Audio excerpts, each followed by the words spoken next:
મિત્રો નમસ્તે. મિત્રો, રક્ષાબંધનનો પવિત્ર તહેવાર ભાઈ અને બહેનના પ્રેમ, લાગણી અને રક્ષણના વચનનો તહેવાર છે. આ વર્ષે એટલે કે 2026માં કયા દિવસે અને કયા મુહૂર્તમાં રાખડી બાંધવી જોઈએ એના વિશે આપણે મિત્રો આ વિડીયોમાં વિગતવાર ચર્ચા કરીશું. મિત્રો, દર વર્ષે શ્રાવણ મહિનાની પૂર્ણિમાના દિવસે રક્ષાબંધન ઉજવવામાં આવે છે અને આ દિવસે બહેન પોતાના ભાઈના હાથમાં રાખડી બાંધીને તેના સુખ, સ્વાસ્થ્ય અને લાંબા આયુષ્ય માટે પ્રાર્થના કરે છે. જ્યારે ભાઈ પણ પોતાની બહેનની હંમેશા રક્ષા કરવાનો સંકલ્પ લે છે.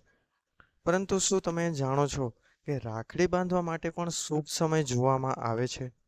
ઘણા લોકો ઉતાવળમાં કોઈ પણ સમયે રાખડી બાંધી દે છે, પરંતુ હિન્દુ પંચાંગ પ્રમાણે રાખડી બાંધતી વખતે ભદ્રકાળથી બચવું ખૂબ જ જરૂરી માનવામાં આવે છે.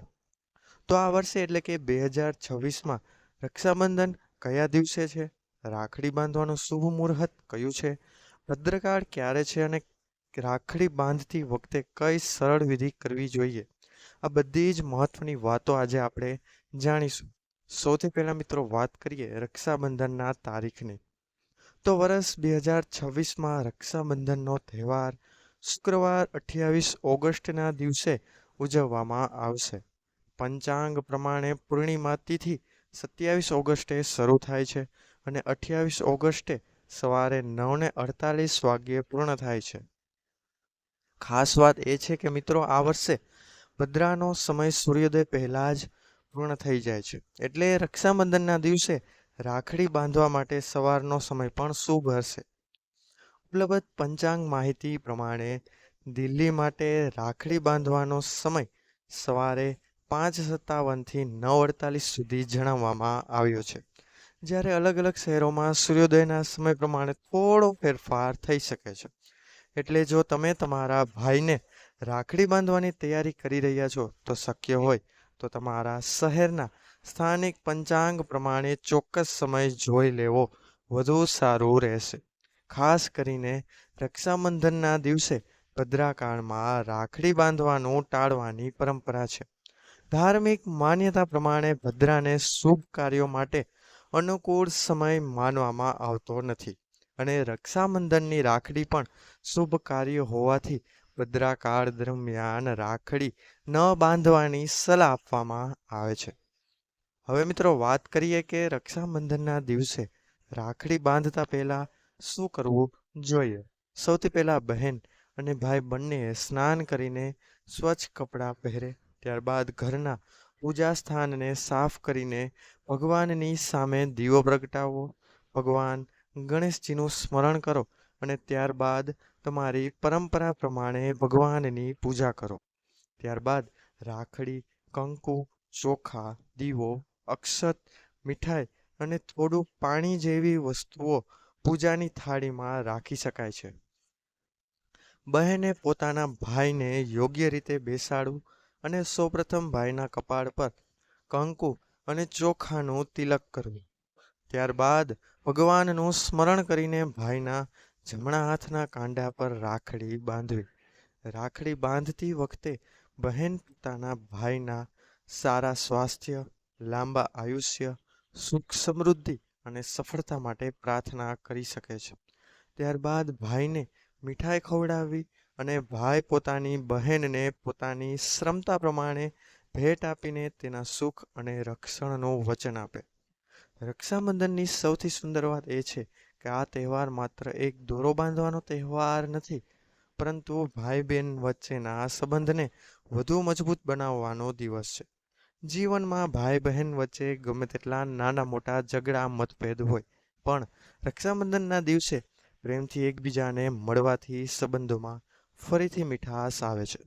ઘણી વખત આપણે નાની નાની વાતમાં એકબીજા સાથે ગુસ્સે થઈ જઈએ છીએ, વાતચીત બંધ કરી દઈએ છીએ, પરંતુ રક્ષાબંધન આપણને યાદ અપાવે છે કે પરિવારના સંબંધો પૈસા કે કોઈ સ્વાર્થથી મોટા હોય છે. બહેન જ્યારે ભાઈના હાથમાં રાખડી બાંધે છે ત્યારે તે માત્ર ભાઈની રક્ષા માટે પ્રાર્થના કરતી નથી, પરંતુ બંને વચ્ચેનો પ્રેમ અને વિશ્વાસ પણ વ્યક્ત કરે છે. બીજી તરફ ભાઈ પણ પોતાની બહેનને મુશ્કેલીના સમયે સાથ આપવાનો સંકલ્પ કરે છે. એટલે આ દિવસે રાખડીનો દોરો નાનો હોવા છતાં તેની લાગણી ખૂબ મોટી હોય છે. હવે એક મહત્વની વાત ઘણા લોકોના મનમાં પ્રશ્ન હોય છે કે રાખડી સવારે જ બાંધવી કે બપોરે પણ બાંધી શકાય છે. તો મિત્રો, પરંપરાગત રીતે રક્ષાબંધન માટે અપરાહ્ન એટલે કે દિવસના ઉત્તરાર્ધનો સમય શુભ માનવામાં આવે છે. અને જો અપરાહ્નમાં યોગ્ય સમય ઉપલબ્ધ ના હોય તો પ્રદોષકાળ પણ ધાર્મિક કાર્યો માટે યોગ્ય માનવામાં આવે છે. જો કે 2026માં ઉપલબ્ધ પંચાંગ મુજબ પૂર્ણિમા તિથિ સવારે 9:48 પૂર્ણ થતી હોવાથી રાખડી બાંધવાનો સમય શહેર પ્રમાણે જુદો હોઈ શકે છે. અને આ વર્ષે સવારનો શુભ સમય જરૂરી છે. એટલે માત્ર કોઈ એક સામાન્ય સમય જોઈને બધા શહેર માટે એ જ સમય લાગુ પડે છે એવું માનવું યોગ્ય નથી મિત્રો. તમારા શહેરના સૂર્યોદય અને પંચાંગ પ્રમાણે સમય થોડો આગળ પાછળ થઈ શકે છે. જો તમે ગુજરાતમાં હોવ તો ખાસ કરીને તમારા શહેરનો સ્થાનિક પંચાંગ જોઈને રાખડી બાંધવી વધુ યોગ્ય રહેશે.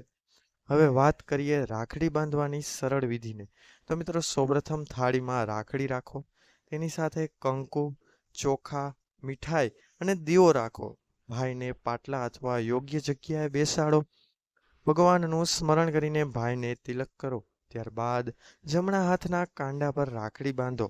રાખડી બાંધ્યા પછી ભાઈને મીઠાઈ ખવડાવો અને તેના સુખી જીવન માટે ભગવાનને પ્રાર્થના કરો.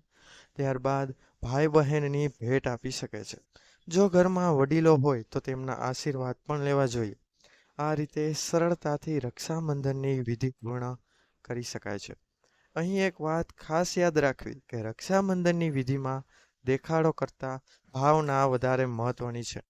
મોંઘી રાખડી, મોટી ભેટ કે મોટો કાર્યક્રમ જરૂરી નથી. બહેનના હાથથી બાંધવામાં આવેલી એક નાની રાખડી પણ ભાઈ માટે ખૂબ કિંમતી બની શકે છે, જો તેમાં સાચો પ્રેમ અને આશીર્વાદ હોય. ઘણા ઘરોમાં બહેન ભાઈની આરતી પણ ઉતારે છે. જો તમારા ઘરની પરંપરા હોય તો આરતી કરવામાં આવતી હોય તો રાખડી બાંધ્યા પછી ભાઈની આરતી કરી શકાય છે. ત્યારબાદ મીઠાઈ ખવડાવીને આશીર્વાદ લેવા. કેટલાક પરિવારોમાં ભાઈ બહેન સાથે મળીને ભગવાનની પૂજા કરે છે અને પરિવારના વડીલો પાસેથી આશીર્વાદ લે છે.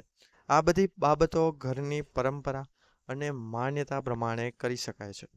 હવે સૌથી મહત્વની વાત ફરી એકવાર યાદ રાખીએ કે 2026નું રક્ષાબંધન શુક્રવાર 28 ઓગસ્ટે છે અને ઉપલબ્ધ પંચાંગ પ્રમાણે રક્ષાબંધનના દિવસે ભદ્રા સૂર્યોદય પહેલા જ પૂર્ણ થઈ જાય છે. દિલ્હી માટે રાખડી બાંધવાનો સમય શુભ સવારે 5:57થી 9:48 સુધી દર્શાવવામાં આવ્યો છે. ગુજરાત અને બીજા શહેરોમાં સૂર્યોદયના તફાવતને કારણે શરૂઆતનો સમય થોડો બદલાઈ શકે છે. તેથી તમારા શહેર માટેનો સ્થાનિક સમય ચકાસવો શ્રેષ્ઠ રહેશે. રક્ષાબંધનના દિવસે એક વાતનું ખાસ ધ્યાન રાખો કે રાખડી બાંધવાની ઉતાવળ ના કરો. પહેલા પૂજા માટે જરૂરી સામગ્રી તૈયાર કરો, ઘરમાં શાંતિપૂર્ણ વાતાવરણ રાખો અને પછી શુભ સમયે પ્રેમથી રાખડી બાંધો. જો ભાઈ દૂર રહેતો હોય તો આજના સમયમાં વિડીયો કોલ દ્વારા પણ એકબીજાને જોઈને રક્ષાબંધનની શુભેચ્છા આપી શકાય છે. પરંતુ શક્ય હોય તો પરિવાર સાથે મળીને આ તહેવાર ઉજવવાનો આનંદ જ અલગ હોય છે. કારણ કે રક્ષાબંધન આપણને માત્ર એક પરંપરા નથી શીખડાવતું, પરંતુ પરિવારના સંબંધોને સમય આપવાનું પણ શીખવે છે. જીવનમાં પૈસા, કામ અને જવાબદારીઓ પાછળ દોડતા દોડતા આપણે ઘણી વખત પોતાના પરિવારને જ સમય આપવાનું ભૂલી જઈએ છીએ. એટલે રક્ષાબંધનનો દિવસ ભાઈ બહેન માટે એકબીજાની સાથે બેસવાનો, જૂની યાદો તાજી કરવાનો અને સંબંધમાં રહેલી મીઠાશ ફરીથી અનુભવવાનો સુંદર અવસર છે. તો મિત્રો, જો તમે પણ આ વર્ષે રક્ષાબંધન પર તમારા ભાઈ કે બહેન સાથે આ પવિત્ર તહેવાર ઉજવવાના છો તો તારીખ યાદ રાખજો, 28 ઓગસ્ટ 2026 શુક્રવાર. રાખડી બાંધતા પહેલા શુભ સમય અને તમારા શહેરનું સ્થાનિક પંચાંગ જરૂર તપાસજો. ખાસ કરીને ભદ્રાકાળ અંગે ધ્યાન રાખજો, કારણ કે શુભ કાર્ય શુભ સમયમાં કરવામાં આવે તેવી આપણી પરંપરા છે. અંતમાં એટલું જ કહીશું કે રાખડીનો દોરો ભલે હાથમાં બંધાય છે, પરંતુ તેની ગાંઠ દિલ સાથે બંધાય છે મિત્રો.